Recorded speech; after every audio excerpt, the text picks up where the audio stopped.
last week, nag-file na po tayo ng ating first 10 bills sa 20th Congress. Ito po ay ang number one. No? Number one advocacy that we'll be fighting for in the 20th Congress is the Anti-Online Gambling Act. And also, the 100 peso minimum wage hike. Itutuloy po natin ito.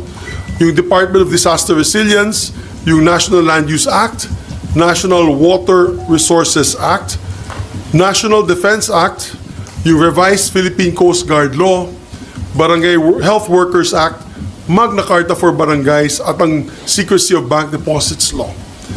Unang-una po sa aking listahan ang Anti-Online Gambling Act, kung saan maglalagay po tayo ng blanket ban sa lahat ng uri ng online gambling. Hindi na po ito basta regulation, total ban na po ito. Para tuluyan na natin matigil ang online gambling na umuubos ng pera ng ating mga kababayan mula sa iba't ibang sektor. And similar to how we banned isabong, similar how we banned Pogo, ito ay magandang hakbang para matanggal na po itong addiction sa ating mga kababayan. From our elderly to our children, it is so easy to fall victim to the silent epidemic of online gambling. Anyone can easily fake their identities and their ages online. Kahit mga minor de edad, kayang gamitin ang mga online banking accounts at e-wallets ng kanilang mga magulang para makataya sa mga online gambling sites na ito. At dahil madaling gamitin at nakaka-addict laruin, talagang nalululong po ang ating mga kababayan dito sa online gambling na to, lalong-lalo na ang mga kabataan. At sino naman hindi ma-addict? All over the internet and along our busiest highways, our biggest celebrities are promoting online gambling with colorful, shiny advertisements that deceive our people into thinking that these games are nothing but harmless fun, na masayang ilaro itong mga games na ito. Pero hindi lang oras ang nauubos dito, kundi life savings ng ating mga kababayan. Kaya dapat na po natin ipagbawal ito kahit ang mga authorized online games ng PAGCOR. The taxes earned are not worth the social cost. Nasisira na po ang buhay ng ating mga kababayan. Nag-aaway-away na po ang ating mga pamilya. Tumataas ang kaso ng krimen. Nababaon na sa gabundok na utang ang manggagawang Pilipino, which then severely affects their mental health. Marami na rin pong kaso ng suicides related to gambling debts. And allow me to read the message from our mayor from Kibawe, Bukidnon. He said here, because nakita po niya yung post ko, babasahin ko munang Bisaya, na diri bro, nagpusta, teenager, online gambling, napildi, natalo ng 100 pesos, gisave sa iyang parents. So, tinago po, no, savings po ng kanyang mga tatay at nanay. Siguro less fortunate po ito under living, just below the poverty line. Less than a month, 100 pesos. 100 pesos lamang. Less than a month, ito po yung message sa akin. Not 100,000, 100 No, 100 pesos. Less than a month, napusta po siya, wala kay pildi man. Naulaw siya sa iyang parents, naghikog, nag-suicide. Imagine 100 pesos, then less than a month, nagpusta ulit siya, natalo, yung bata, nag-suicide. Oh, this is a true story. And then I said, normal kayo mga bata na 16 years old, varsity. This is the kid that killed himself. I'm not, of course, allowed to mention his name for their privacy. But normal kayo nga bata, 16 years old, varsity player, 1 week before nag-start game, July 12, nagpakamatay, nagpahikog, o naghikog, yung bigti. Kay ulaw kaayo sa iyang mga parents, ulaw, nahiya po siya sa kanyang mga magulang. Kaya, these are true stories. We're not making this up. So sir, considering na rampant na yung online gaming, hindi na pwedeng i-regulate lang, talagang total ban ang isusulong niya? Well, ang problema kasi dito sa addiction na ito, apektadong lahat eh. Alam mo, unlike other addictions. For example, alcoholism. Yung tao lamang pong umiinom at siya lang ang mapapahamak at kung nagkasakit at cirrhosis, siyang namamatay. Dito sa online gambling, let's face it, pondo ng pamilyang ginagamit ng mga pumupusta. Naalala ko po yung post ni Kyle Jennerman, yung si Kulas, Becoming Filipino.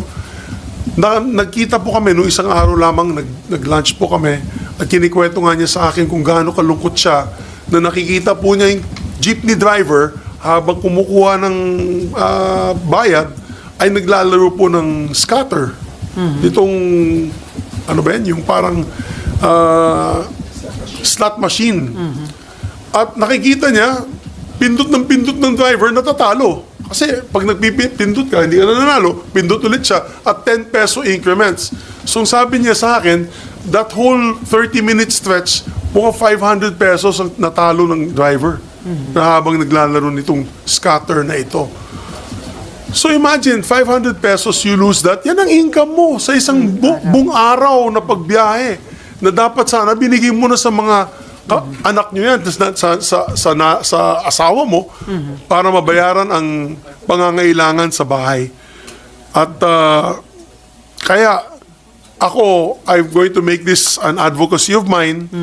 It's not enough to do regulation kasi nakita mo naman na yun lalabas yung that's why na-late ako ng konti dahil gusto ko makita mismo ako mismo sarili kong makita, saksihan itong online gaming na ito. It is so easy to enter the online gaming sites. And pag may verified GCash account ka, agad-agad, automatic, makapasok ka na. Makakataya ka na. Regardless kung anong edad mo. Nakalagay lang dun, you must be 18 years old, you must know the ills of gambling. May konting pabala lang. Tapos, press I agree. Pag pinindot mo na yung I agree na yan, pasok ka na kaagad. Laro ka na. Na walang verification kung 18-year-old nga ba yun, sir? Oo, actually 21 dapat, but walang verification. Well, kasi yung ginamit natin GCash ay adult naman, no? Kasi yung GCash meron naman sila. In fairness, GCash meron naman silang verification method. But what people are doing to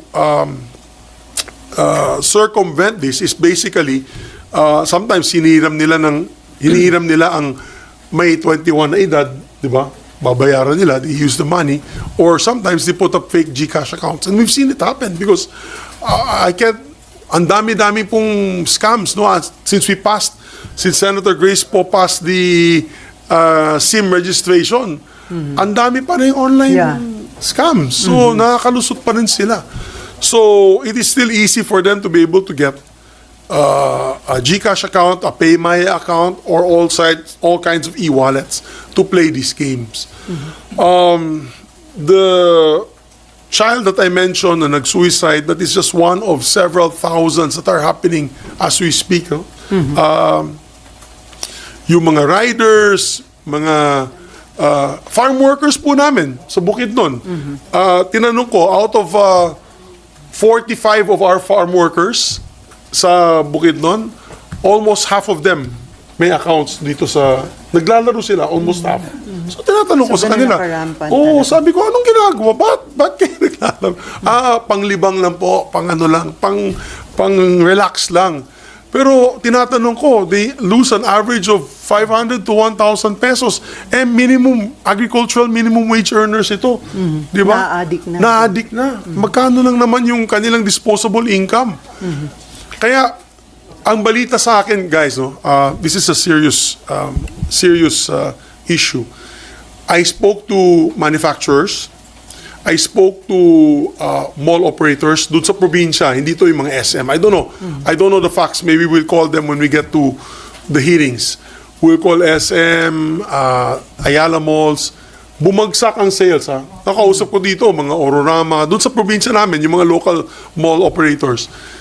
Bumagsak ang sales. Nagtataka sila, ba't matamlay ang sales na yun? In other words, these last few months, matamlay ang sales. They also told me their suspicion is online gaming. Kasi, nauubos na yung pera mo para madala mo yung anak mo sa Jollibee. Di ba? Imbis na madadala mo sila sa Jollibee, manunod kayo ng isang pelikula sa sinihan, hindi na nila madadala dahil nauubos na eh. Sa sugal. Wala sa sugal. Sa online gaming, nauubos na. And even we asked around when I had a meeting with the NGCP recently, even power consumption is down. Ibig sabihin, wala na masyadong, siguro dahil nauubos sa sugal, baka hindi na gumagamit ng air condition, electric fan na lang. Mga ganun klaseng mga situations. But we cannot deny that manufacturing is down, the consumption is down, consumer spending is down. Would it be because of this? If you ask me, my opinion, yes.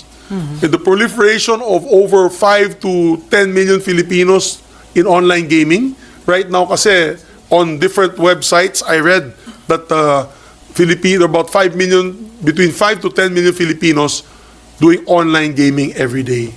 So kung yan yung mga padre de pamilya, di ba? Yan yung mga nanay, yan yung mga nakatanggap ng ayuda, yan yung mga tanggap ng 15-30 na sweldo. Itinaya na yung ano nila. Itinaya na yung kanilang kita, no? Kanilang tulong ay imbes na ibibigay sa pamilya, naubos sa sugal. Ang yumayaman, iilan lang. And there's only about 20 or 30 online gaming sites. These are now probably the most richest Filipinos in the country. At what expense? At what social cost? Guys, let me state this, the specifics, and let me state some facts. We are now the #1 gambling capital of Asia. Alam naman ninyo yan, you can go online. Yung it's this website, C-Asia. Philippines is #1. #2 ang Cambodia. #3 ang Macau. #4 ang Vietnam. #5 ang South Korea. In terms of number of casinos.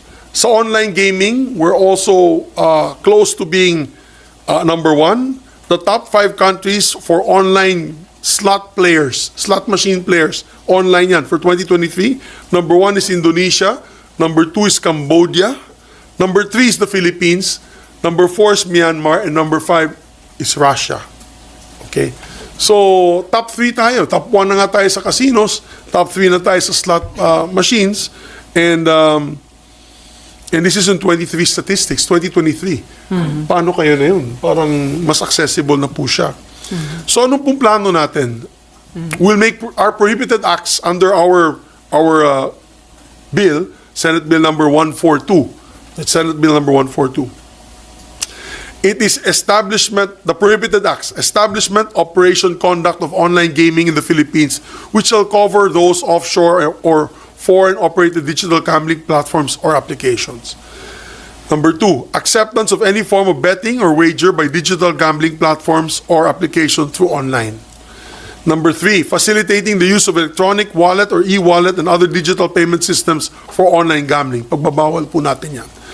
#4, advertising through traditional media, online and social media, including posts of content creators, vloggers, influencers, which promote online gambling and specific digital gambling platforms. So, ang gagawin po natin, website blocking, application removal, mandatory response period for all takedown and blocking of removal requests issued by PAGCOR, the DOJ, of course, reporting and compliance mechanism, and penalties for non-compliance. So, yan po ang gagawin natin. There's also a list of penalties. For example, those who violate Section 4 and 5 will be met with the following. First offense, 20 million peso fine and suspension of license of 6 months. Second offense will be a fine not less than 50 million pesos or suspension of 1 year. And the third succeeding offense is the penalty of 100 million pesos and permanent revocation of its license permit operated by PAGCOR that PAGCOR will impose. And there's also the Criminal Act. The chief operating officer, president of the company shall be penalized with imprisonment of not more than 6 years by the court. So, also that the license and permit to be revoked under this provision for those registered gambling, these are for registered gambling operators with physical operations such as casinos, which are also into online gambling, and digital payment systems like GCash, PayMaya, and credit card companies. So, yun lamang po. Of course, I'm willing to answer other questions about my other bills. But ito pang ipaglalaban po natin. I've gotten so much support from different LGUs. Ang dami pong LGUs sumusuporta nito. Ang dami pong grupo ang nagpapadala po ng pasalamat sa akin online sa Facebook ko. And we have all sorts of NGOs that are really pushing for this. Sana wag na natin pag-usapan ng regulation kasi regulation nalulusutan eh. So, sir, Nalulusutan. Kaya sana tulong-tulong po tayong pagbawal itong online gaming para sa ating bansa. sir, appeal ba kayo na maisama ito sa priority kapag nag-LEDAC meeting? Yes, if I had an opportunity na makausap po ang ating Pangulo o mga leaders natin, sana po may sama nila ito, pag-usapan nila ito sa LEDAC. Because the social cost is not worth it. It's not worth it. Nakita naman po natin nangyari sa isabong. Yung mga naglaro po ng isabong, biglang nabigyan ng napakalaking kapangyarihan that they already decided to take lives even into their own hands. So, we want to remove this type of sickness in our society. And as I mentioned earlier, domino effect na ito. Siyempre, pag medyo ubus ka sa utang, na-addict ka sa utang, at nasa gambling, at nagkaroon ka ng napakalaking utang, ay domino effect na yan. May narinig po ako na may isang lalaki, ninakaw nila yung tip box ng restaurant last week. I read it on a news item. Dahil daw, babayaran daw niya, gagamitin daw niya sa online gaming at babayaran daw niya yung mga kautang niya dito. So, before you know it, we'll be a nation of gamblers and we'll be a nation sinking into this gambling addiction. So yung online gaming giant DigiPlus Interactive Corporation, which operates sa Bingo Plus, Arena Plus, and Game Zone, sumulat sila sa Philippine Stock Exchange, and they said that the recent price shocks had been triggered by the filing of the online gambling regulatory bill and online gambling prohibition bills at the Senate and House of Representatives. So, ibig sabihin, But that's part of the game. I mean, kahit mawalan sila. sin yan eh. Alam mo yung kung mga may sin taxes, di ba? Ano ba yung sin taxes? Yung Sigarilyo. alcohol, sigarilyo, sugal. Ano yan eh? It's an item, guys. It is a game. It is a vice that is not needed by society, di ba? So, pag pumasok ka dito sa industriya na ito, it's fair game. It's fair game. So, maraming bansa, like for example, Singapore, heavily regulated yung casino. As a matter of fact, yung casino nila ay nakikita lamang sa isang lugar. And they're only given one license.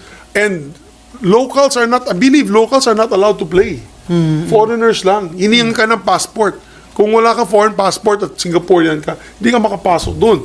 And many other countries have banned online gaming, have banned casinos. As a matter of fact, sa United States, although they have Las Vegas, but you cannot just find an ordinary casino anywhere in the United States. For example, you're in Michigan or Connecticut or you're in California, kailangan mo pumunta sa Indian reservation. Yung casino sa California is in Indian reservation. Babiyahe ka pa ng malayo para pumunta doon. And it's not accessible everywhere. Here in the Philippines, you don't need to go to a casino. Ito lang, kailangan mo. Parang nagkakasino ka na. And minimum bet, by the way, is 1 peso ha. Sa casino, walang tumatanggap na 1 peso. Kaya tahimik lang ako pagdating sa casino. Kasi sa casino, kailangan may disposable cash ka, dala mo eh. So, halos middle income to mayayaman ang naglalaro doon. Di ba? Sir, kapag nag-implement ng total ban sa online gaming, sa pag